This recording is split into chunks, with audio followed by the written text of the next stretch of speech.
You see, a woman gets pregnant, a wife. The doctor just goes into, how much, the lump of flesh, the growth, the whole operation. But the doctors cannot put the soul or the life into that baby.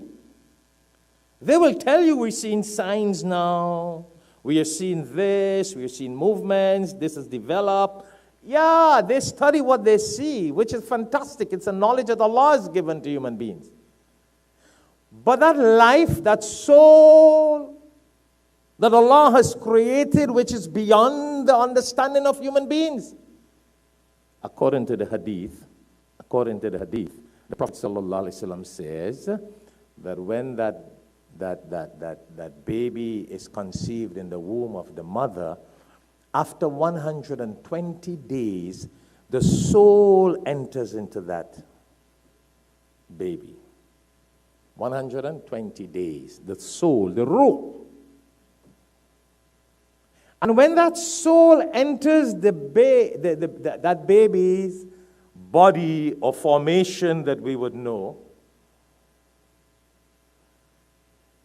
the lifespan of that baby is also written at that time. No human being on this earth can look at the birth of a baby, and unless the baby is sick or there's some medical, biological technicality and they study it, that's a whole different thing. That's a different thing. But the soul in that body, Allah has written if that soul will be there for 10 minutes. I remember doing a janazah for a baby here that lived for only 15 seconds. 15 seconds. All right?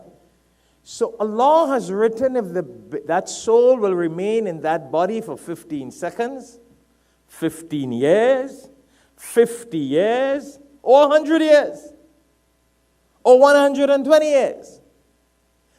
That knowledge is in the hands of Allah. Brothers and sisters, Allah kept that knowledge. Because if man or human beings had that knowledge, we would have wanted to do other things. We would not have wanted to die. You see?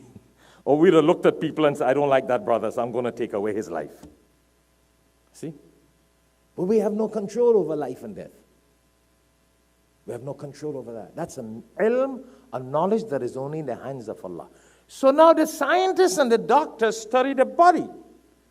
So they could tell us now, well, this body has that deterioration, and it has that sickness, or it has that problem. So based on the mathematics and the diagnosis of that, the calculation is that that body will only be able to survive that problem for X amount of period of time. But still they cannot put it 100% and say, well, the soul will leave the body what time? They can calculate the existence of the body, not the soul. See the point? Yeah. Allah has the mathematics. And then, if we go now into tafsir and commentary of the Quran and the Hadith, we will see where we have other interpretations that tell us that the existence of the body and the deterioration of the body in the form of sicknesses is a means for the soul to leave the body. That might get a little too philosophical. Meaning that Allah causes sicknesses to human beings as a means for the soul to leave. So some people may go to sleep and the soul will leave. That's why the Prophet ﷺ says that sleep is the sister of death. Sleep is the sister of death. So you can go to sleep and just never get up. Haven't we seen that happen to people? Then there are some people, as healthy as it may be, the soul can just leave them. And there are some people that Allah causes a reason for the soul to leave. But all of that is in the hands of Allah.